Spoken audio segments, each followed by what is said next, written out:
Fala pessoal, me chamo Felipe Udi, sou analista CNPI. Antes de mais nada, se vocês tiverem alguma dúvida, alguma sugestão, alguma crítica, peço para vocês comentarem aqui embaixo, até para o algoritmo do YouTube entender que vocês estão achando esse vídeo interessante, ou entender que esse vídeo faz sentido para vocês de alguma forma e ajudar a gente a crescer. O canal está bem no início aí, tá? Peço para deixar seu joinha aí também, se o canal, se o vídeo fizer algum sentido, se foi útil para vocês de alguma forma. E também se inscrever no nosso canal e seguir nossa página no Instagram. O link está na descrição do vídeo. A gente precisa da força de vocês para conseguir crescer, tá? Sem a ajuda de vocês a gente não vai a lugar nenhum. E aí a gente vai fazendo alguns modelos aí de vídeo de análise da empresa, mesclando com valuation. Também estou pensando em fazer... A gente montou também uma playlist de carteiras de small caps, tá? Começamos agora nesse mês. Pensando em fazer algumas análises também diferentes, baseadas na taxa interna de retorno de projetos. A PetroRio vem adquirindo alguns campos lá da Petrobras, a 3R Petroleum também, e algumas outras empresas também que focadas em muitas aquisições, né, como a Sinqia, que eu falei agora recentemente, Ambipar, e aí a TIR, taxa interna de retorno, é um bom vídeo de repente para a gente falar um pouquinho dessa TIR da empresa, qual o retorno esperado da empresa frente à renda fixa, algumas comparações, o custo médio ponderado de capital, como que impacta na cotação das empresas, enfim, alguns modelos de vídeos diferentes. Então hoje a gente vai falar de uma outra empresa de crescimento no mercado de varejo, mais exclusivamente na parte de mercado, não é supermercado, que é o Grupo São Mateus.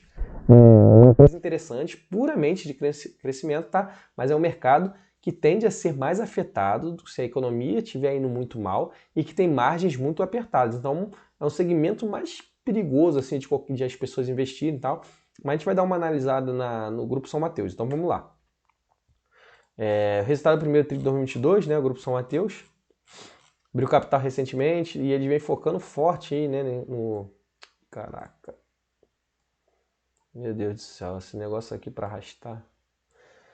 Em abertura de novas lojas e continua, tá? Abertura de 16 lojas, 11 foram em novas cidades, né? 11, então continua, 3 inaugurações. Receita líquida crescendo bastante, né? Então assim, a gente vê aqui que está crescendo bem acima da inflação, né? Mesmo não está sendo muito impactado, a gente vai ver depois o CPV. EBITDA também crescendo muito, 25%. E o lucro líquido também disparando. Então a gente vê que o resultado financeiro não impacta aí na companhia. A empresa não parece estar sendo afetado pela situação econômica do país, que vem sendo afetando diversas empresas, né? Inclusive o setor de varejo tende a ser muito afetado. A empresa não está sendo afetada, né? Aqui tem até os destaques aqui, receita bruta, serviços é bem pequenininho, né? É mais de mercadorias. Aí receita líquida crescendo 36%. Venda em mesmas lojas, ó, também crescendo, tá, que é um sinal interessante de participação de mercado, de retenção de clientes. Lucro bruto subindo muito. Então a gente vê aí que a inflação não está impactando a empresa, mas a margem bruta pressionou um pouquinho, né? Então, assim, frente à receita aí que a empresa acompanhou, mas é natural. O CPV aí. CPV, na verdade, isso aqui que a gente pode analisar se está sendo afetado. O CPV afetando um pouquinho aí a questão da inflação pesando na margem bruta, mas praticamente estável, né? Quase não caiu, menos 1,5 pontos percentuais, mas o EBITDA disparando, sinal que a empresa está tendo uma excelente gestão operacional, tá? Mesmo com diversas aberturas de lojas, estão conseguindo controlar bem, lucro líquido também subindo bem, resultado financeiro tranquilão aí, né? Sem ter endividamento afetando a companhia. Aqui falando destaque por segmento, aqui é destaque período por segmento. Varejo, né? Eles têm essa diferença aqui, diferenciação, varejo, atacarejo, umas lojas grandes, tipo Grupo Açaí, Atacadão, né? E Eletro. Eletro aqui crescendo muito, 31%, atacarejo também, a receita, e o varejo também. O que está aqui vendo mesmo as lojas no varejo caiu um pouquinho, né? No atacarejo eles conseguiram ganhar participação. E no Eletro que não está sendo mais desafiador para eles, né? A gente vê que teve uma queda bem forte aqui, bem firme na questão do Eletro. E o Eletro também está sendo bem afetado aí por conta da crise de semicondutores, venda externa. Para empresas, né? Business to business. Aqui, ó, cresceu bastante também, interessante, né? A questão do centro de distribuição também aumentando, a empresa tem bastante aumentando representantes comerciais, zonas municipais, enfim, infraestrutura aí que atrelada a esse segmento. Número de lojas crescente, né? vê a presença muito grande, né? Norte, Nordeste do país, né? Pará, Maranhão, Piauí, Ceará, Pernambuco, Bahia, expandindo para diversas lojas, né? Com maior participação aqui, né? No Pará, 74 lojas e aqui no Maranhão, 125. Empresa com uma presença muito grande aí, diversificando na região Norte e Nordeste. Venda por faixa etária da loja, a gente vê aqui que as lojas mais antigas. Aqui não tem o primeiro TRI de 2021 não, né? Mas viu que deu uma quedinha, né? Vendas nas lojas mais antigas. Menos de um ano é natural, né? No início, uma venda aí forte, depois teve uma queda e voltou a recuperar um pouquinho. É isso. E um ano, a empresa aí está com um patamar aí maior do que foi no segundo TRI de 2022. De 2 a 3 anos também crescendo um pouquinho. Demora um pouquinho a ter uma maturação aí, né, nessas lojas para conseguir manter um bom percentual de vendas. Viu que caiu um pouquinho nas lojas aqui mais maduras, mas em nível alto, né? Ainda. Receita bruta disparando, né? A gente viu aqui que todo trimestre, né, subindo, né, feito escadinha. Bem interessante, né? Então a empresa está conseguindo manter aí um patamar interessante. Varejo, falando do varejo, cresceu o trimestre, atacarejo também. E o elétrico vem sofrendo mais, mas também cresceu em relação ao primeiro TRI de 2021. Venda externa também. O lucro bruto sofreu um pouquinho, né? A margem bruta, a gente viu, né? O lucro bruto cresceu bem, mas a margem bruta diminuiu bem pouquinho. E aí, por que a empresa consegue aí despesa não, o EBITDA crescendo? Despesa com o pessoal na área de vendas, né? Cresceu 21% e na área administrativa também, na mesma faixa. Tem empresa que conseguiu controlar mais, né? Conseguiu controlar na faixa de 10, 15%, mas até 20 e pouquinho, eu acho tranquilo, porque está tendo uma pressão aí, né? A despesa com o pessoal é o mais impactante aqui. Despesas gerais também, cresceu até mais.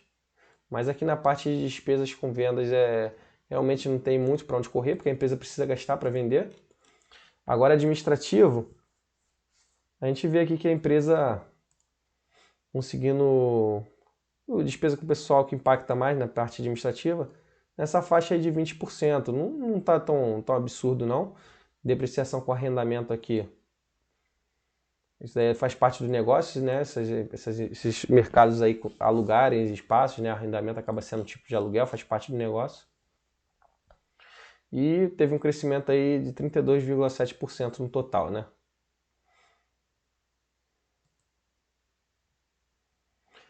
Tá até falando aqui, inclusive, os valores apresentados foram ajustados para excluir os efeitos do IFR transferindo as despesas financeiras relacionadas a arrendamentos para a linha de depreciação de arrendamento. Porque antigamente, essa norma aqui, FRS 16, começou a caracterizar as despesas com arrendamento dentro da DRE, dentro do passivo também da companhia no balanço patrimonial. E aí eles classificaram aqui que eram despesa financeira, né, como se fosse juros, para a parte de despesas operacionais, né? Porque faz parte do negócio da empresa, né? Segundo o Comitê aí de Pronunciamentos Contábeis, né? Internacional, na verdade, né? O CPC aqui nacional. Aqui é a reconciliação do lucro líquido para o EBITDA, né? A gente vê que cresceu aqui 19%. Resultado financeiro positivo, né? Não sei se é positivo, não. Aqui ele está excluindo, né? Está somando, por isso que está aqui. Por isso que está para chegar no EBITDA, na verdade não é positivo, não, é negativo. Do lucro líquido para o EBITDA. Pegando um pouquinho a depreciação e amortização, sem ser descontando arrendamento, né? E aí uma margem EBITDA caiu um pouquinho, né? Por conta da pressão lá nos custos, levemente, né? Assim como foi lá em cima. Despesas operacionais não conseguiram segurar tanto, mas eles também não subiram muito. Então, margem até muito boa até para o setor de varejo aí, mas não é uma margem alta, né? Isso daí o pessoal tem que estar acostumado, tem até que ajustado, né? Ajustado acho que mesma coisa, né? Estou olhando aqui, mas está a mesma coisa.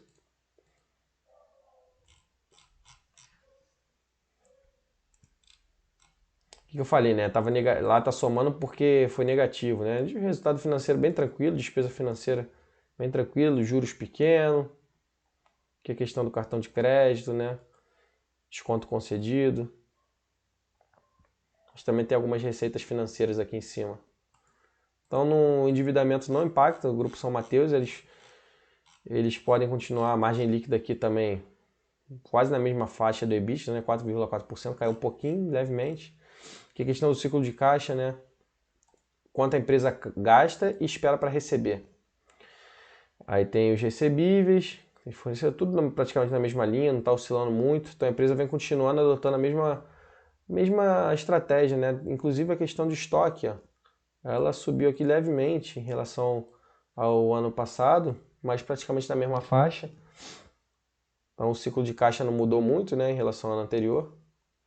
Os fornecedores também, né, contas a pagar, subiu um pouquinho. E os recebíveis, mais ou menos em linha. Na verdade, eles conseguiram aqui manter contas a receber na mesma faixa etária do ano anterior, praticamente, né? Aumentou 2 milhões, acho que está aqui na escala de milhões. Aqui dias, né? 2 dias. Mas eles aumentaram aqui a quantidade de dias até relevante aqui em contas a pagar, né? Para fornecedores. Estoque aumentou levemente, mas nada que impacte muito. E aí o ciclo de caixa, né? Quando sai dinheiro do caixa, né, para o capital de giro, e quando vai entrar, aumentou levemente. Então demora um pouquinho mais para a empresa receber o seu dinheiro aí, o capital. Mas nada demais. Então essa empresa vem fazendo muito investimento, né? Ela adquire alguns terrenos e constrói o próprio mercado, né? Diferente, por isso que ela não tem uma despesa tão forte lá de arrendamento, apesar de a gente ver. Tem um custo aqui de infraestrutura e TI, né, avançando também, e reformas e manutenções reduziu. Mas em algum momento essa questão aqui de reformas e manutenções pode ser que tenha ampliado, porque ela tem muito imóvel próprio, né? Então, quem investir no Grupo São Mateus tem que estar atento a isso aqui também, essa questão de reforma e manutenção. Fluxo de caixa. Fluxo de caixa. Vamos ver aqui. Eles pegam o EBIT ajustado.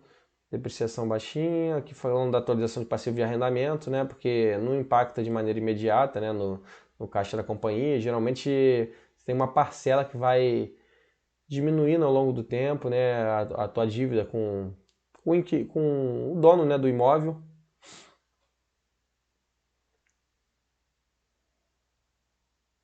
Falando do ciclo de caixa, quanto que sai.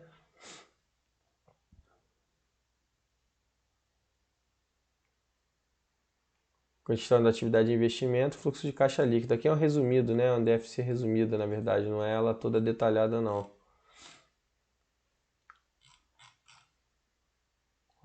Investe bastante, né? A gente vê que a empresa investe bastante nessa aquisição de novos terrenos e a inauguração de novos mercados. Endividamento aqui bem tranquilo, que a empresa tem caixa alto, mas a gente vê aqui que disparou aqui em relação a dezembro de 2021, né? Então tem que ficar de olho, mas em relação a dívida líquida sobre EBITDA é bem tranquilo, mas a gente tem que ficar de olho aqui, porque se essa relação aqui de caixa e dívida líquida subir muito, está reduzindo caixa, aumentando dívida por conta das aquisições, e o cenário macroeconômico começar a apertar e o CPV começar a apertar, as despesas operacionais da empresa por conta da inflação pressionando, e a empresa começar, já tem margens apertadas, começar a virar aqui o jogo, se o resultado financeiro ficar pior também, pode prejudicar, né? Assim como essas reformas aí que podem ser obrigatórias em alguns momentos da empresa. Acho que basicamente, aqui mais embaixo é anexo, né? Acho que é basicamente isso daí, pessoal. Grupo São Mateus, uma empresa muito boa de crescimento, tá? No mercado competitivo, mas vem conseguindo expandir, vem conseguindo crescer suas margens boas nesse segmento de varejo, mas a gente tem que acompanhar essa questão da dívida dela crescendo, se ela vai conseguir segurar aí esse crescimento agora, vai parar de crescer um pouquinho nesse momento aí do cenário macroeconômico desafiador, para tentar também não ter surpresas nos seus resultados futuros. Acompanhar a dívida, acompanhar também eventuais reformas que podem impactar lá no custo da companhia, como a gente viu lá, porque a empresa adquire terrenos e constrói seus mercados, né, de maneira própria, apesar de ter algumas despesas com arrendamento. E aí verificar essa gestão aí das novas aquisições, resultado a resultado, tá? Mas no geral, uma outra ótima empresa de crescimento, mas num setor muito competitivo, tá?